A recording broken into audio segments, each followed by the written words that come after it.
Picture this for a moment. You're strolling through the lively streets of 17th century Paris. The air is thick with the fragrance of lavender and orange blossoms. But also something far less pleasant lurking beneath. Men and women drift past you, their heads lifted proudly, each one crowned with enormous piles of powdered hair.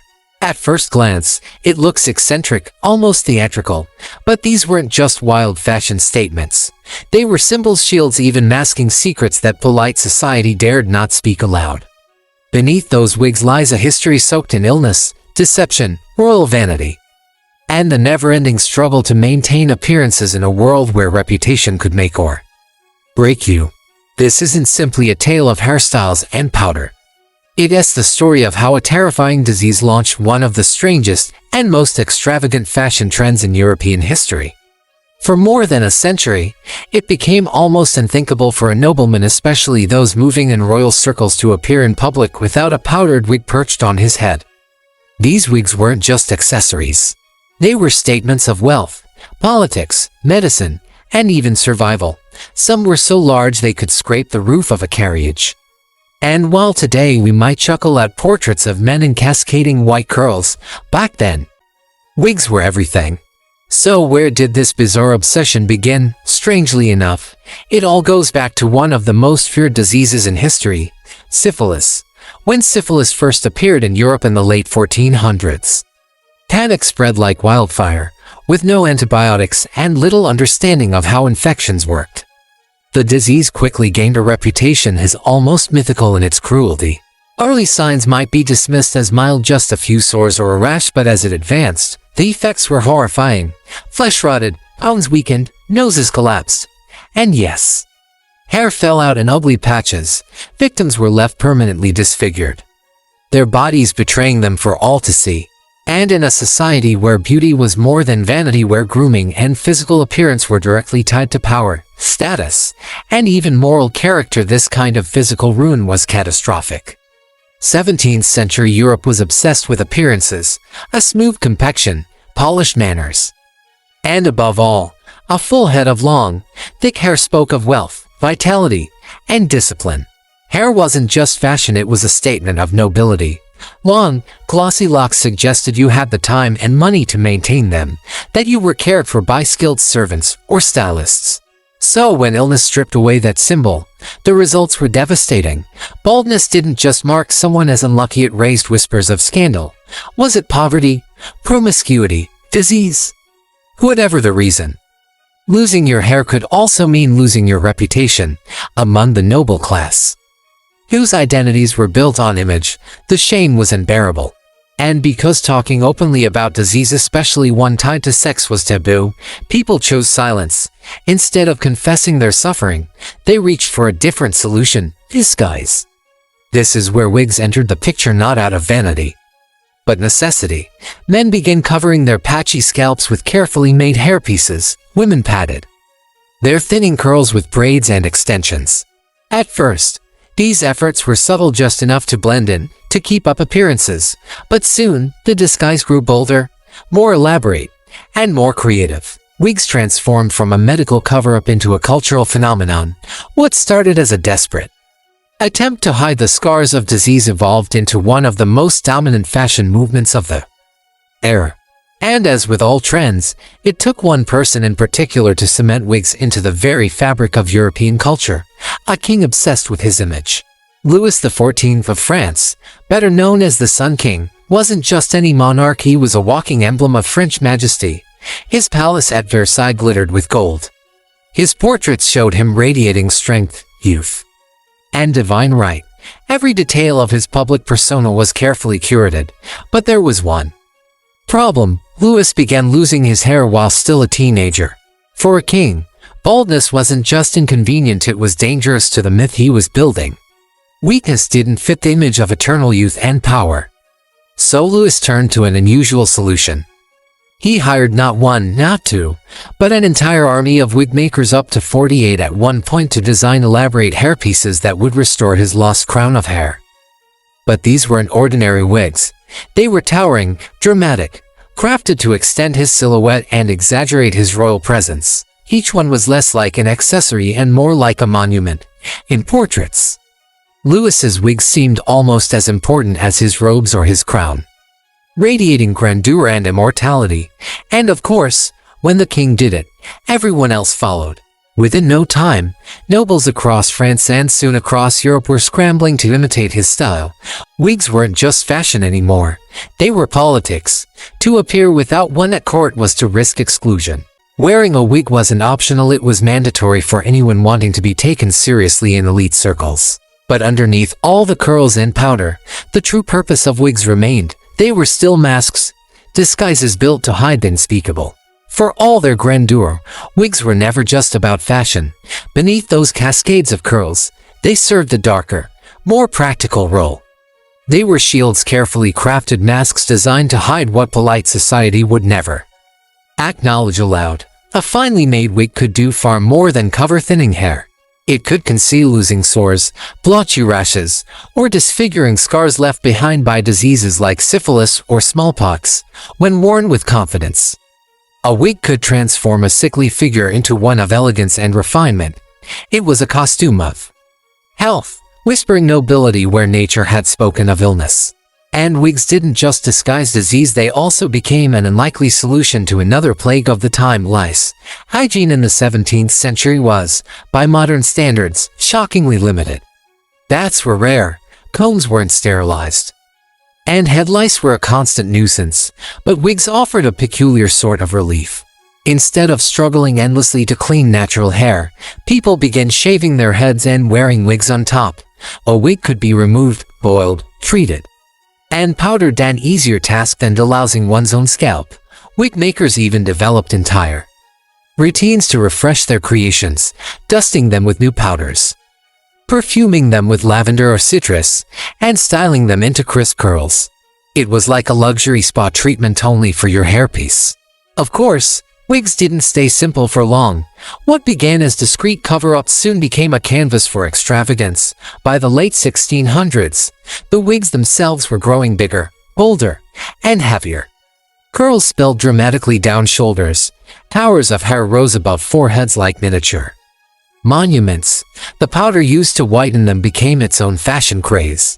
Today, most of us imagine powdered wigs as simply white, but in reality, the palette was surprisingly colorful. Noblewomen especially experimented with hues of soft violet, pale blue, dove gray, and even pastel pinks. The choice of powder could reflect one's personality, mood, or even the season. And powder wasn't just decorative, it was practical. Rice flour, starch, talcum, even chalk were used to give wigs body and shape, while also covering up odors.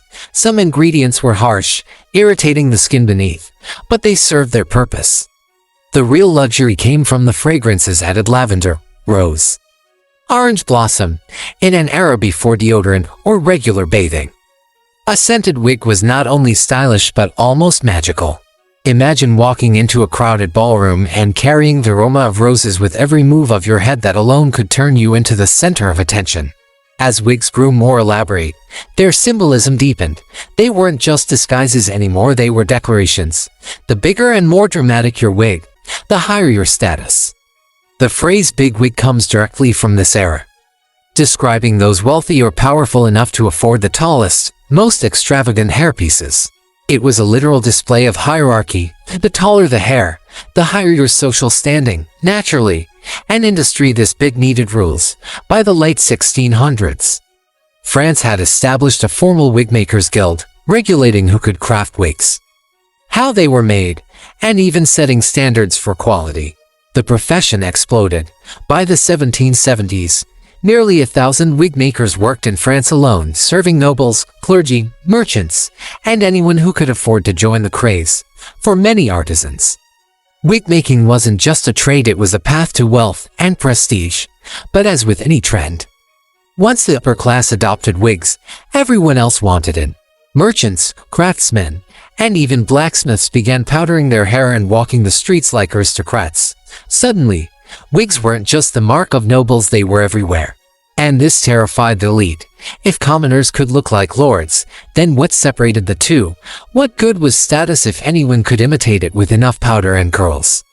The noble class reacted in the only way they knew, by pushing the style to even greater extremes. Women's wigs, in particular, became astonishing spectacles. Some were so tall and so heavy that they required wire scaffolding hidden inside to keep them upright. Others were decorated with feathers, jewels, and even miniature objects. Ships, bird cages, gardens, anything that could be imagined could be sculpted into hair. Fashionable women sometimes needed assistance to help them sit or kneel without toppling their towering creations. To attend a ball with one of these wigs was to make an entrance so unforgettable that no one would dare question your social standing. It was vanity, yes, but it was also power. By now, wigs had transformed into more than a disguise. They had become cultural powerhouses, tools of identity, instruments of class warfare, and canvases of human imagination. From kings to merchants, from aristocrats to craftsmen, Europe had fallen under the spell of powdered hair. Yet even as wigs reached their peak, storm clouds were gathering on the horizon. The same extravagance that made them symbols of wealth and power would eventually turn them into targets of ridicule and resentment. By the 18th century, wigs had reached their dazzling peak. They were everywhere in courts, theaters, and city streets, looming tall and powdered like fluffy monuments of wealth. But as with all trends, the higher they climbed, the harder they fell. The very extravagance that had once made wigs irresistible was now starting to feel excessive. Maintaining one wasn't cheap. The finest wigs cost more than several months of an average worker's wages. The endless powders, oils, perfumes, and touch-ups created a daily burden that even the wealthy began to tire of. What had begun as a clever disguise against disease was slowly transforming into a suffocating obligation. And beyond the practical problems, the winds of society were changing. Across Europe, whispers of revolution were brewing. The Enlightenment was challenging old hierarchies, questioning the divine right of kings and the rigid class systems that wigs had come to symbolize. To many, the towering powdered wig had stopped being fashionable. It was now a sign of arrogance, excess, and a nobility that had grown too far removed from ordinary life. In France especially, resentment toward the aristocracy was boiling over. For the common people, wigs had become an easy target, ridiculous, impractical, and outrageously expensive. When the French Revolution erupted in 1789, wigs didn't just fall out of favor, they became dangerous to wear. To stroll through Paris with a towering powdered wig was to invite suspicion, even violence. Fashion, once a shield, had become a liability. But wigs didn't vanish overnight. They lingered in courtrooms, in certain professions, and among those clinging to the old ways. Judges, for instance, kept their wigs long after they had disappeared from everyday fashion. In England, the tradition carried on for centuries, surviving even into modern times. Even today, some British courts still preserve the image of justice cloaked in curls of white horsehair. Still, the golden age of wigs as symbols of daily power and status was over. The same revolution that swept away palaces and kings also swept away the extravagant curls of powdered hair. Simpler styles took their place. Natural haircuts, tied back or modestly styled, became the new standard. Fashion had shifted, and wigs became relics of a world that no longer existed. Yet, for something that disappeared from wardrobes, wigs never truly disappeared from culture. They left behind echoes, ghosts that continue to shape the way we think and speak today. Take the phrase bigwig. In the 17th and 18th centuries, it was literal. Only the most powerful and important could afford the tallest, most elaborate wigs. Today, we still call influential people bigwigs, even though few of us picture their origins in powdered curls. Or look at the art that survives. Portraits of kings, queens, and statesmen still hang in museums, their wigs as much a part of their identity as their crowns or robes. The hair, absurd to modernize, is inseparable from the grandeur of image. Those wigs have immortalized a certain vision of power, one that continues to color our imagination of the era.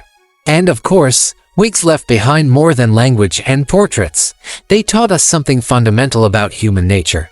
Fashion isn't always about creativity or beauty, it can be about survival, about hiding flaws, about controlling how others see us. The wig was never just a hairstyle. It was a mask, a performance, a carefully crafted illusion that helped people navigate the brutal social stakes of their world. Think back to the origins, a patch of missing hair caused by disease. From that single loss bloomed an entire cultural empire of powder, perfume, and curls. What began as desperation became dominance. What began as shame became spectacle. And then, like all spectacles, it burned itself out. Today, when we stumble across the sight of a powdered wig, whether in a museum, a film, or a courtroom, it strikes us as almost absurd. Yet behind the absurdity is a story of ingenuity, vanity, and survival. These wigs remind us how far people will go to protect their image, to maintain their place in the social order, and to shield themselves from judgment. The next time you hear someone described as a bigwig, or see a regal portrait with a cloud of white curls, remember this: it wasn't just fashion. It was politics. It was power.